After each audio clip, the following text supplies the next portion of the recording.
સુરતમાં લિવ ઇનમાં રહેતા યુવક યુવતીનું રહસ્યમય મોત થયું હોવાની ઘટના પ્રકાશમાં આવી છે. ડુમસ દરિયા કિનારે બંને ગંભીર હાલતમાં મળી આવ્યા બાદ બંને 108 એમ્બ્યુલન્સમાં સિવિલ હોસ્પિટલ ખસેડવામાં આવ્યા હતા, જ્યાં પ્રેમિકાને મૃત જાહેર કરવામાં આવી હતી, જ્યારે પ્રેમીનું સારવાર દરમિયાન મોત થયું હતું. હાલમાં તો આ પ્રેમી અને પ્રેમિકાનું મૃતદેહને સિવિલ હોસ્પિટલ પોસ્ટમોર્ટમ ખાતે ખસેડવામાં આવ્યા છે અને તેમનું મોતનું સાચું કારણનો પ્રયાસ કરવામાં આવી રહ્યા છે. મળતી માહિતી પ્રમાણે સુરતના વરાછા વિસ્તારમાં તકલા તરીકે કામ કરતા કાંતિભાઈ ડોબરિયાએ પુત્ર 32 વર્ષીય ભૌમિક ડોબરિયા સાથે 1 વર્ષથી સંપર્ક કાપી નાખવામાં આવ્યો હતો. ભૌમિક બેકાર હતો અને કોઈ કામ ધંધો કરતો ન હતો. દરમિયાન ગત જાન્યુઆરી મહિનામાં ભૌમિકે ઉધના વિસ્તારમાંથી 24 વર્ષીય દીક્ષિતા નરેન્દ્રભાઈ ચૌહાણ સાથે ભાગી ગયા હતા.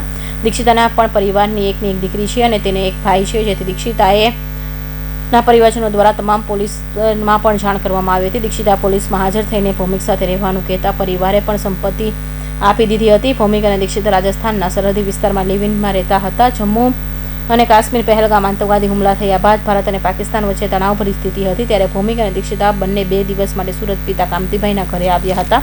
ત્યારે બંને દીક્ષિતાના પરિવારને પણ મળ્યા હતા અને બંને એકદમ સારી રીતે રહેતા હોય એ પ્રકારની વાતચીત કરી હતી.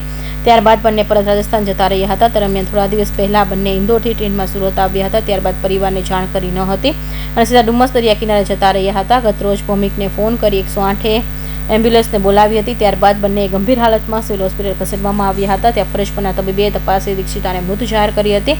ત્યારે લોહીની ઉલટીઓ કરી રહેલા ભૌતિકને તાત્કાલિક દાખલ કરી સારવાર શરૂ કરવામાં આવી હતી. રાત્રે 11 વાગે દીક્ષિતાનું મોત થયું હતું, જ્યારે ભૌમિકનું સારવાર દરમિયાન સવારે 5 વાગે મોત થયું હતું. બંને રહસ્યમય મોતના પગલે પોલીસ દ્વારા વધુ તપાસ હાથ ધરવામાં આવી છે.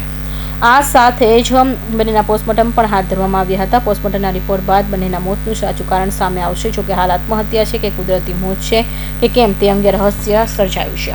Bureau report, NTV news, Surat.